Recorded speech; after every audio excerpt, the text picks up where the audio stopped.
vous avez produit un volumineux ouvrage où vous vous présentez comme président fondateur des entreprises des jeunes hommes d'affaires, directeur de Global Finance, fondateur de l'Union des anglophones contre le retour au fédéralisme, président de Highland Corporation Bank, président directeur général de la même banque en tant qu'actionnaire majoritaire, ministre chargé des missions à la présidence de la République, secrétaire permanent du Conseil national de sécurité, et puis vous êtes en poste ministre de l'administration territoriale, vous l'êtes depuis 2018.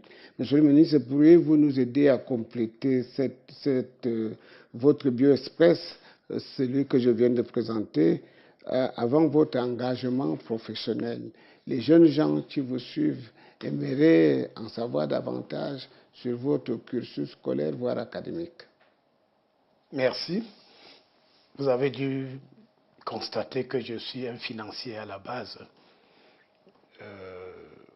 J'ai un master en finance, banque et finance. J'ai créé Global Finance. Je suis resté dans les hautes finances pendant très longtemps.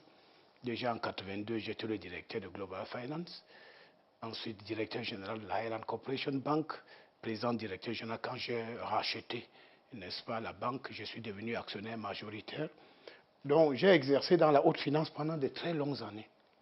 De très longues années. Et puis, j'ai vendu mon expertise à plusieurs pays africains. Je n'ai pas voulu en parler beaucoup dans ce livre, mais vous avez constaté que j'ai aussi beaucoup voyagé. Donc, j'ai exercé dans la haute finance pendant de très longues années. De très, très longues années. Je suis une référence parce que de temps en temps, quand des établissements financiers ont des difficultés, ils font recours à mon expertise. J'ai aidé plusieurs banques à se redresser, ainsi de suite, ainsi de suite. Donc, j'ai une très, très longue expérience en monnaie et finance. J'ai élevé des enfants qui sont aujourd'hui les directeurs généraux des banques au Cameroun et ailleurs. Les jeunes que j'ai recrutés à la Highland Corporation Bank, il y en a qui sont à l'étranger, ils dirigent des très, très grandes banques. Et donc, et le chef de l'État m'a donc fait l'honneur, dans ma modeste personne, de me nommer au gouvernement, et j'essaie également d'apporter mon expertise, mon courage, ma détermination derrière le chef de l'État, n'est-ce pas, pour un grand Cameroun, parce que nous devons tous être derrière le chef de l'État pour la construction d'un grand Cameroun. On va commencer à atterrir, monsieur le ministre. Je voudrais reprendre ici un certain nombre d'énonciations et vous demander si vous vous y reconnaissez. Alors, je commence par cette énonciation. Paul Biya, une grande porte solide en fer. Je reconnais, j'ai bien dit que les Camerounais ont renouvelé leur confiance au président Paul Biya. Et je dis bien que l'immense majorité des Camerounais, en renouvelant leur confiance à son Excellence M. Paul Biya, les Camerounais ont refusé de remplacer une grande porte en fer par une petite fenêtre en contreplaqué. C'est ce que j'ai dit. Donc, vous savez, l'opposant qui s'est déclaré, n'est-ce pas, vainqueur, pour moi, c'est une petite fenêtre en contreplaqué. Est-ce que vous pensez que les Camerounais vont une porte en fer grande, ouverte, qui porte bonheur à tout le monde? On va accepter de remplacer une grande porte en fer par une petite fenêtre en contreplaqué? Je ne crois pas. Les Camerounais, c'est un peuple souverain. Ils ont donné la victoire au président Paul Biya, parce que le président Paul Biya, c'est le chef d'État qui maîtrise mieux. En fait, c'est l'assurance. Les Camerounais ont opté pour l'assurance et la continuité dans la transparence et la quiétude. En choisissant le président Paul Biya, c'est ça. Les Camerounais ont opté pour l'assurance et la tranquillité. Une autre énonciation. Paul Atanga dit le moulinex, le shérif du président Paul Biya. Alors, cette métaphore de moulinex, il faudrait qu'on s'explique bien. Pour moi, je situe le moulinex comme le maintien de l'ordre. Le maintien de l'ordre, c'est le moulinex. Et ceux qui défient l'autorité de l'État, les terroristes, les bandits de grand chemin, ceux qui lancent les mots d'ordre irresponsables et ceux qui passent le temps à vouloir détruire le tissu social, pour moi, c'est des condiments, dont la tomate, l'ail, l'oignon et tout ça. Et lorsque vous mettez la tomate, l'ail, les oignons dans le moulinex, c'est la pâte qui sort. Donc, vous êtes écrasé, on ne vous reconnaît pas. Donc, c'est ça, je précise bien que le moulinex, pour moi, c'est le maintien de l'ordre. Et c'est une métaphore. Ça veut donc dire que nous devons respecter les institutions républicaines. Il ne faut jamais chercher à défier l'autorité de l'État parce que le Cameroun est un pays solide, solidement implanté. Et sur la conduite éclairée de son Excellence, le président Paul Biya, le Cameroun est un pays debout, solide. Une autre métaphore, Paul Atanga dit le shérif du président Paul Biya. Alors le shérif, c'est celui qui fait son travail sans état d'âme. Le shérif, ça veut dire que vous êtes mon frère. Vous piétinez la République, je vais vous interpeller. Sans aucun remords. Parce que si le shérif est complaisant, le désordre va s'installer et la République ne peut pas avancer. Donc le shérif, c'est la personne qui fait son travail. D'ailleurs, vous savez, dans le monde entier, le ministre de l'administration territoriale, le ministère de l'Intérieur et tout ça. Non, c'est un ministère très sensible. Donc, lorsqu'on est dans la logique du maintien de l'ordre, on doit faire son travail sans état d'âme. Donc le shérif de la République, c'est celui qui travaille, il n'a pas d'état d'âme. Il est là pour servir le président de la République. Il est là pour donner le bon renseignement au président de la République. Il est là pour exécuter les hautes directives du chef de l'État sans état d'âme. Et c'est un combattant, c'est un exécutant. Le chef de l'État vous dit que voici les orientations.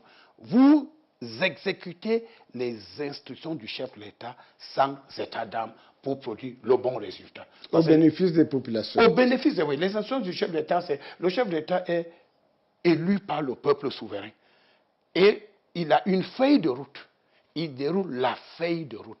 Et je suis de ceux qui disent que si le Cameroun, les Camerounais pouvaient appliquer 50% des instructions du chef de l'État, le Cameroun serait un paradis. Parce que les instructions du chef de l'État en matière de développement sont très claires. J'ai dit que qu'on exécute seulement 50-60%. Les instructions du chef de l'État, c'est des orientations claires et nettes. Et puis le président de la République. Vous savez, nous devons avoir... C'est une chance pour nous d'avoir le président Paul Biya à la tête de notre pays. Parce que c'est un chef d'État qui sait remettre en cause quand ça ne marche pas. Dans 2 ou 3 discours, le chef d'État a dénoncé l'inertie, qui a l'inertie du gouvernement. On ne fait pas ci, on ne fait pas. Le chef d'État a encore sensibilisé les Camerounais en disant que parfois vous tenez des réunions, des séminaires, les ateliers, trop de choses pour aboutir à pas grand-chose. Le chef d'État, dans un autre discours, a dit que nous manque-t-il? Nous avons ceci. Donc, le président Paul Biya est un chef d'État conquérant. Il est offensif. Mais est-ce que les gens arrivent à le suivre? Je crois qu'il est très en avance par rapport à plusieurs de ses collaborateurs. Le chef d'État, ça c'est le constat que j'ai. Parce que quand vous voyez le fonctionnement du président Paul Biya, il n'y a pas le hasard dans son fonctionnement. Le président Paul Biya est méthodique, il est clairvoyant. Quelle que soit la pertinence de vos idées ou de l'étude, dès que le président Paul Biya vous dit, mets ça de côté, il faut le suivre. Ça veut dire qu'il a déjà vu le danger, là où vous ne voyez pas. Donc, je pense que c'est une chance pour nous d'avoir le président Paul Biya, président du Cameroun. C'est une chance. Nous devons apprendre, nous devons accepter cette humilité d'apprendre auprès d'un grand maître qui est le président Paul Biya. Alors, comme vous le savez, s'engager à écrire un livre et même à le publier, c'est accepter de se livrer un tout petit peu. Alors, qu'est-ce qui vous motive ici et maintenant à faire braquer sur vous les feux des projecteurs, comme vous figurez? Alors d'abord, le livre, c'est pour parler du président Paul Biya. Parce que je constate que les Camerounais ne connaissent pas le président Paul Biya. Le président Paul Biya, c'est au-delà de tout. C'est un chef d'État qui suscite l'admiration. J'ai voulu parler de 37 ans d'engagement permanent derrière le chef de l'État. Et je disais tantôt que le chef de l'État, le président Paul Biya, est un chef d'État clairvoyant. Il est cohérent, il est consistant, il est conquérant et il est percutant. Le président Paul Biya a beaucoup de finesse dans tout ce qu'il fait. Il aime le travail bien fait. Il n'aime pas des gens paresseux. Il n'aime pas des gens qui se découragent au premier obstacle. Donc j'ai voulu d'abord présenter qui est le président Paul Biya. Surtout peut-être aux Camerounais et aux étrangers. Parce que plusieurs personnes parlent du président Paul Biya sans le connaître. Donc le livre, c'est d'abord parler du président Paul Biya. Ce qu'il a fait pour le Cameroun, ce qu'il a fait pour l'Afrique et son expérience qui va au-delà même du Cameroun. J'ai eu la chance d'assister à plusieurs audiences quand j'étais à la présidence. Et puis les invités du président Paul Biya, ils disent tout le temps que le président Paul Biya n'était pas né pour gouverner le Cameroun. C'est un président qui est né pour diriger les grands pays parce qu'on le trouve très avancé par rapport à ses propres collaborateurs. Quand vous parlez du temps, vous dites qu'il est très avancé de la vie de ses invités. Mais que répondriez-vous à ceux qui, en revanche, lui font le procès d'avoir fait son temps et toutes ces quantités? Vous savez, les gens, une fois de plus, moi j'ai eu le privilège de travailler à côté du président Paul Biya. Le président Paul Biya, c'est toute une école. Quand vous avez la chance d'être reçu en audience par le président Paul Biya, il vous donne toute une leçon de vie pendant l'audience. Et le président Paul Biya vous met à l'aise parce qu'il vous donne des conseils pour l'avenir. Et ce qui nous a fascinés, ce qui m'a souvent fasciné, c'est la profonde connaissance du Cameroun et du monde. Vous avez vu, j'ai assisté à une trentaine d'audiences. Le chef de l'État m'a fait honneur de m'associer à plusieurs audiences. Et je dis, chaque interlocuteur, les visiteurs, les envoyés spéciaux, les ministres, même les chefs d'État, quand ils parlent du président Paul Biya, c'est avec beaucoup de respect. Le sage de l'Afrique. Et quand il y a une situation en Afrique, on dit qu'on attend la position du président Paul Biya. Quand il se prononce, les gens le suivent. Donc c'est une expérience dont je dis, vous savez, le président Paul Biya est vénéré dans le monde. Il est vénéré dans le monde. Mais au Cameroun, parfois, on parle du Cameroun. Bon, c'est vrai, le président Paul Biya a donné cette démocratie, mais il faut qu'on utilise la démocratie judicieusement. Donc le livre avait d'abord pour but, pour dire, ceux qui travaillent avec le président Paul Biya, ils ne les oublient jamais. Vous avez constaté que même quand j'avais 27, 28 ans, à chaque fois que je donnais les dons à l'État, le chef de l'État renvoyait une lettre de remerciement à travers le ministère, tel ministre. Et vous voyez, je peux vous dire, depuis 1987, le président Paul Biya a répondu à toutes mes correspondances. C'est le signe d'une administration qui fonctionne parfaitement. Vous rédigez une lettre à la présidence de la République, que vous soyez Bayam Selam, que vous soyez...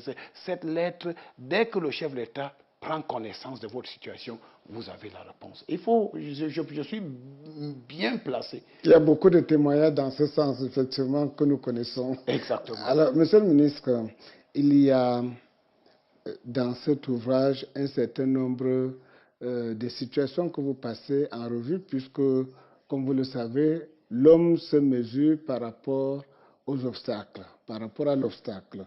Vous observez quand même que le président Paul Biya a fait face depuis 2016 officiellement à une crise politique sans précédent dans les régions du nord-ouest et du sud-ouest, et vous y consacrez un long chapitre dans votre ouvrage. Alors, tout y est passé en termes de recherche de solutions à cette crise jusqu'à la tenue du grand dialogue national à l'initiative du président Paul Biya lui-même. Mais sur le terrain, je ne sais pas si vous faites la même observation comme nous, la résistance des sécessionnistes ne semble pas faiblir en dépit de la résilience des populations. Comment sortir définitivement de cet état de mi-paix, mi-guerre dans les régions du nord-ouest et du sud-ouest? Je suis mieux placé, je peux dire sans risque de me tromper que le calme est revenu. Et puis, c'est résiduel, tout ce qu'on enregistre aujourd'hui, les kidnappings contre rançon, avec demande de rançon et des choses comme ça. Vous savez, c'est là où nous disons aux gens, il faut faire très attention. Le désordre ne profite à personne. Nous savons que ça commence tel jour, on ne sait jamais quand ça va s'arrêter. Et vous connaissez ma position. Pour moi, je dis les anglophones ne sont pas marginalisés. Ils n'ont jamais été marginalisés. Vous le dites encore dans l'ouvrage. Et j'ai publié plusieurs articles dans Cameroun Tribune, pratiquement une trentaine d'articles, où j'explique aux gens, voici ce que le président Paul Biya a fait aux anglophones depuis 1982. Et je donne même une preuve que la première alliance politique à l'intérieur du Cameroun a été signée avec la région du Nord-Ouest. Pour preuve, le président Paul Biya était dans la région du Nord-Ouest, à l'époque c'était la province du Nord-Ouest, en 1983 pour sa première visite en tant que chef d'État. Le président Paul Biya est revenu en 1984, en octobre, pour le comice agro-pastoral. Le chef d'État est revenu à Bamenda en 1985 pour le congrès de l'UNC qui donnera naissance au RDPC le 24 mars. Le Rassemblement démocratique du peuple camerounais, pour ceux qui ne le savent pas. Et quand il a fallu organiser le cinquantenaire de l'armée, le chef d'État a choisi « je pars à Bamenda ». Donc, c'est un contrat social. Le président Paul Biya a respecté ce contrat social à l'égard des populations anglophones, à l'égard des populations de la région du Nord-Ouest. Mais qu'est-ce que nous en avons fait? Est-ce que nous avions été à la hauteur de cette haute confiance du chef de l'État à l'égard des populations du Nord-Ouest? Et c'est donc ça que je pose le problème que nous devons faire, notre examen de conscience.